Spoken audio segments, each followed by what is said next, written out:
Assalamualaikum warahmatullahi wabarakatuh. Perkenalkan, nama saya Wahyudin dari UPT SMP Negeri 5 Satabungoro. Pada kesempatan kali ini, saya ingin berbagi aksi nyata modul 2 Kurikulum Merdeka di platform Merdeka Mengajar.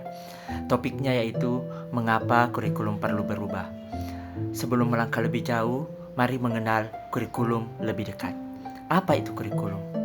Kurikulum adalah seperangkat rencana dan pengaturan pembelajaran yang melibatkan ruang lingkup materi, metode pengajaran, serta tujuan pendidikan.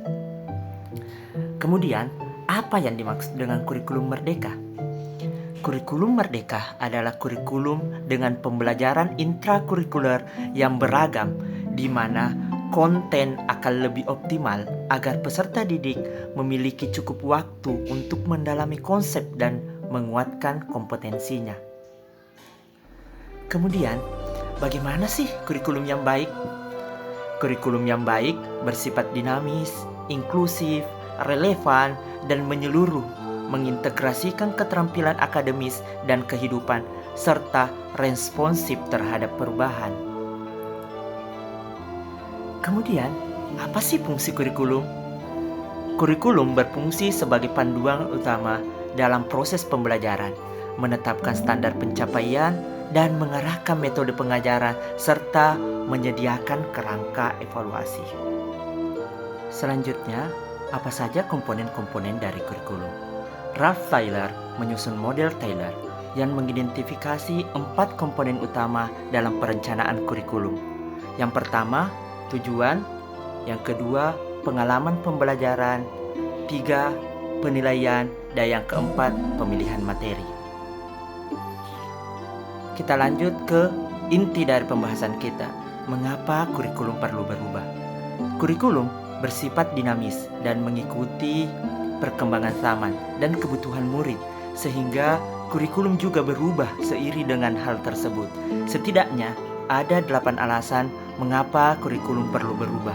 Di antaranya, pertama, relevansi dengan zaman. Perubahan kurikulum diperlukan untuk memastikan pendidikan tetap relevan dengan perkembangan zaman dan kebutuhan masyarakat.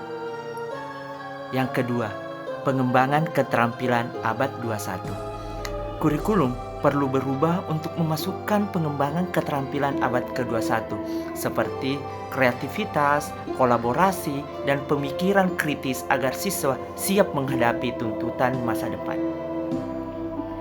Yang ketiga, respons terhadap perubahan teknologi. Evolusi teknologi memerlukan penyesuaian kurikulum agar siswa terampil dalam pemanfaatan teknologi terbaru. Keempat, mengatasi ketidaksetaraan pendidikan. Perubahan kurikulum dapat merancang strategi untuk mengatasi ketidaksetaraan dalam pendidikan, memastikan bahwa setiap siswa memiliki kesempatan yang setara. Kelima, inklusivitas. Kurikulum yang baru dapat lebih mendukung inklusivitas, memperhitungkan keberagaman siswa dan gaya belajar mereka. Keenam, persiapan global. Dengan mempertimbangkan tantangan global, perubahan kurikulum dapat membantu siswa memahami dan berpartisipasi dalam masyarakat global. Yang ketujuh, menanggapi perubahan sosial ekonomi. Kurikulum perlu dapat menanggapi perubahan dalam struktur sosial dan ekonomi untuk mempersiapkan siswa menghadapi realitas dunia pekerjaan. Yang terakhir, memberikan landasan untuk pendidikan yang efektif. Perubahan kurikulum menciptakan landasan yang kuat bagi pendidikan yang efektif, memastikan bahwa siswa tidak hanya memperoleh pengetahuan, tetapi juga keterampilan yang dibutuhkan untuk sukses dalam kehidupan sehari-hari. Demikian pemaparan dari saya mengenai mengapa kurikulum perlu berubah, dan terima kasih.